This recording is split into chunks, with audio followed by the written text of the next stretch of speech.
All right. So Jesse, can you tell us a little bit about yourself and your work? A little bit about myself and my work. Okay. Broad, broad topic. Well, yes, I'm an actor. I've been doing it for 20 years.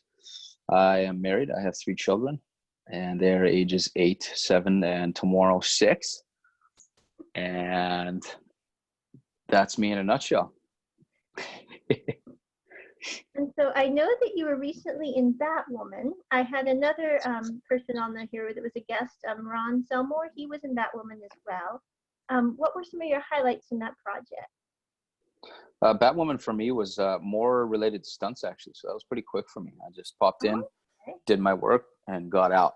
I do all my own stunts when I'm acting, but I also do go and do stunts when I'm not working. So there's a time that I'll, I don't know, a stunt gig might come across my desk, and if I'm not acting on something else, then I'll go do it. So it's pretty fun because I just get to roll in, and sometimes for example, Coffee and Kareem on Netflix, I just played a French gangster, if that's the right term, and I got shot 16 times in the chest and had a gunfight. So sometimes I'll just pop in and do that. But Okay. And yeah, what got you into stunts? And what got you into stunts? I've just always been an active guy. I just really, yeah, I mean, if there's a tree to climb, I'll climb it. If I can climb a building, I'll do it.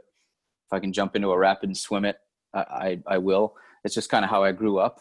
I was a whitewater raft guide for about 5.5 years before I started acting. So Okay. that gives you a little insight into my background and my history and where I came from. I grew up in a small town, a lot of farmland, things like that. So I would constantly just be outside, whether it was a mountain bike or a snowmobile or tree forts or, depending on my age.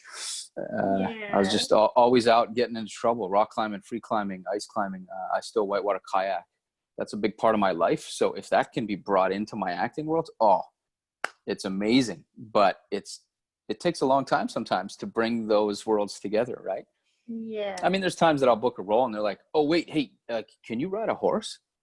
Because we just booked you, and like, if you can't ride a horse, like, there's big trouble for us, actually. And I'm like, I usually joke around. I'll be like, no, I've never touched a horse in my life. I mean, how are we going to do this?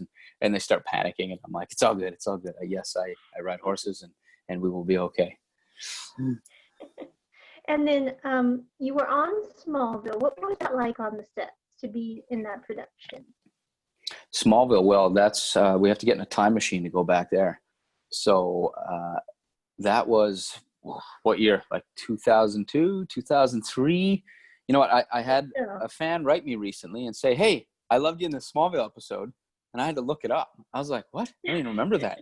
So I looked it up and I was like, I was in that episode. What did I do? And I was like, I had to read the breakdown. I was like, oh, yeah, okay. Yes. Okay.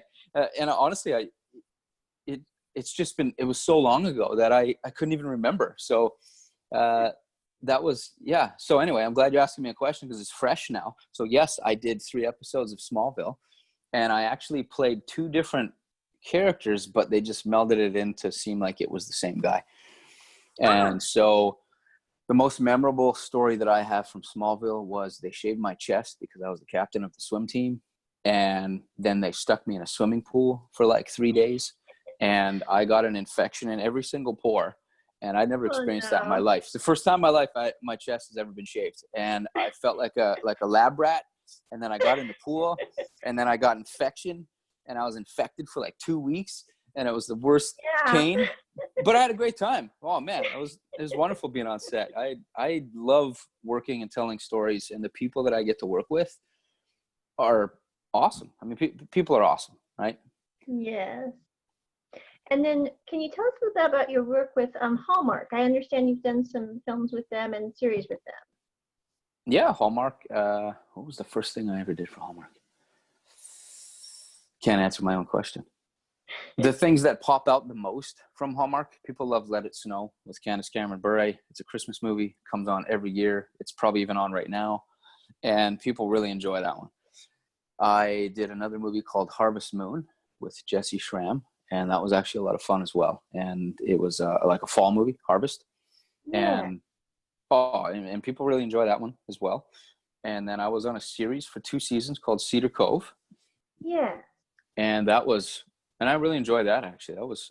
I've enjoyed every one of those projects because the filming locations and the stories been Yeah. fantastic. I mean, Cedar Cove, I was on the water like every day, pretty much on the ocean. And Yeah. I played an ex-Navy SEAL who had PTSD. And one of the most impactful moments out of that whole 2 years was at some point I was starting to get fan mail and just messages on social media and handwritten letters from people stating that they just really appreciated a character that had PTSD because they could relate, whether that was their husband or their Yeah. wife or someone who served in the military. A lot of the messages were from people who serve. And man, I had one woman write me and she said, look, before my husband passed away, your character reminds me of exactly what he was going through. And I was like it had just blown away, like very emotional. And I still have that message to this day because I was like, wow, you just don't know how people are getting impacted. And so Yeah. for me, it's extremely important. I mean, there are some roles that they're very broad. You're a guy going to the store, you're a lawyer, and it doesn't diminish that character, but there's something about you're an ex-Navy SEAL who plays who has PTSD. Yeah. And that is real for people. And so we did our best because I want to come out of the gate for any role that I have. And I want to try and honor the people that I'm representing the best I can. Yeah. And I mean, please keep in mind that sometimes you book the role and they're like, you start tomorrow. And you're like, what? Like, whoa, okay, I'm not a Navy SEAL. Like, how do I, is there a book, how to become a Navy SEAL in 11 hours? No, it's a lifestyle. It's a choice. It's a sacrifice. And so I met some really great people through that project. And so anyway, that's a kind of a side story. And so what are some of your current and upcoming works that you're doing? Well, today actually on Amazon Prime, there's a film that was just released. So today's the premiere release and it's called Torn. And I play a detective in that. And that is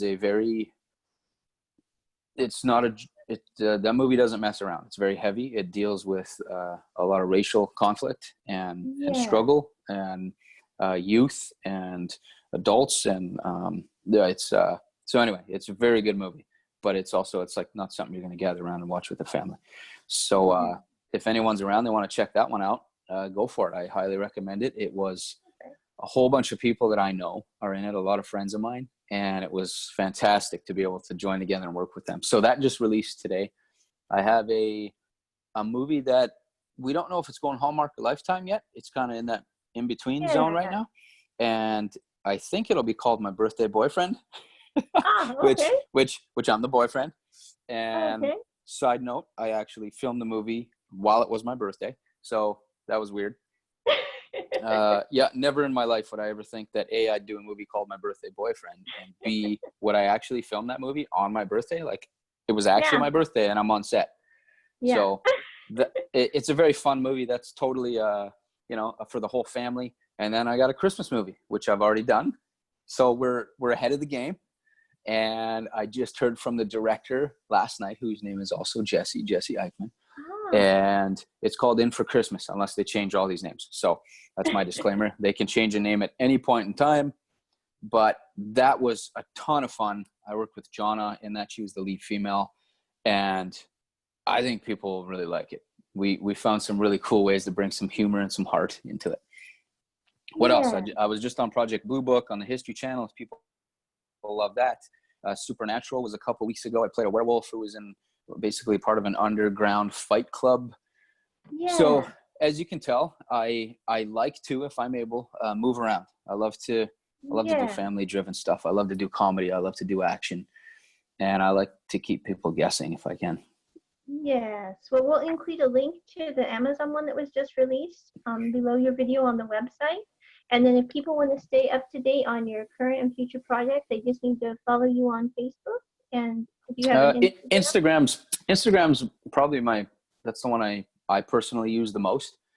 Okay. And so I oversee a lot of those, like, unless a message is inappropriate or something, it doesn't make it through. But that is the one that I'm hands-on and I do my best to respond to everyone. So if you write me and you say something, I'll do my best to respond personally. Anything that's inappropriate, of course, it's not going to get a response. Yes. And but yeah, Instagram, there is a Facebook fan page, Jesse Hutch, and all of it kind of filters into itself, you know. Yeah. This big bucket we call social media. Everybody just throw it in there. I got headshots and demos, and so I'm trying to narrow that down. I need to use some tips from people out there as to how to just focus on one thing, please. Yes. Do you have any advice for people that would be thinking about going into acting, or what are some of your most memorable things you've learned from your career? Whew. Getting into the heavy stuff. Okay. So for someone who's just starting, like never done it in their life. Yeah. From that angle, just start. So if you want to be an actor, start acting. If you want to be a writer, just start writing. If you want to be a stunt performer, just start doing stunts.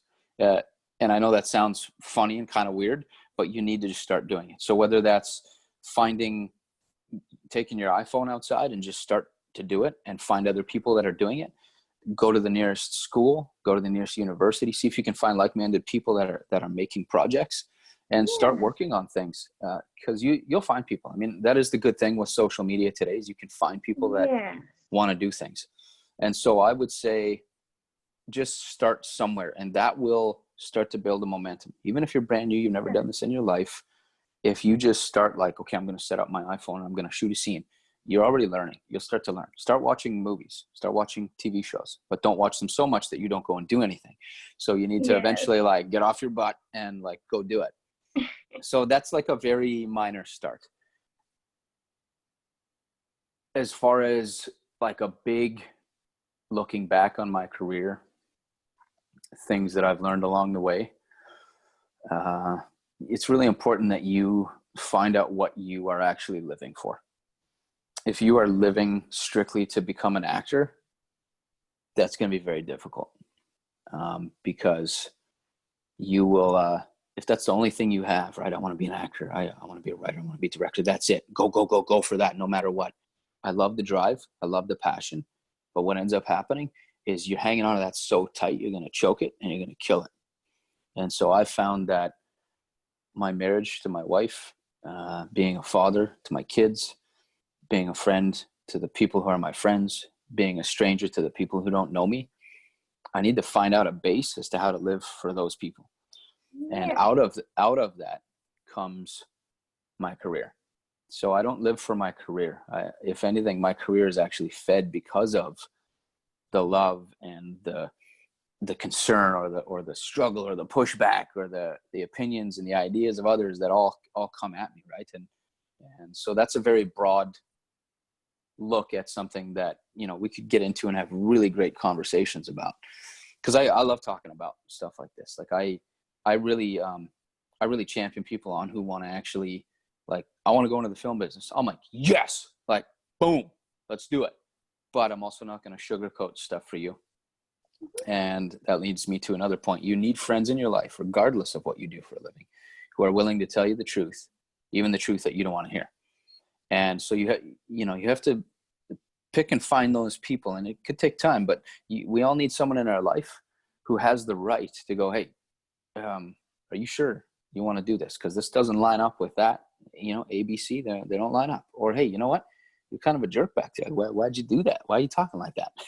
You know, or somebody who just straight up like, hey, you're a moron right now. You know, like you need those people in your life. And I mean, obviously my wife is the first person in my life. She always is the person who I can sit with and have a real conversation. And I know that there's no, like, she's not a fan per se. She's not just going to tell me what I want to hear or she's going to tell me straight, and I love it. And I mean, I love her so much, and her support means everything to me, because this would not happen without her support. And so that's kind of it's another little bit of what I think is helpful to people. Yes. Well, thank you so much for doing this interview, Jesse, and we look forward to seeing you this Saturday at the chat. All right. Yeah, Thank thanks. you. Bye-bye. Bye.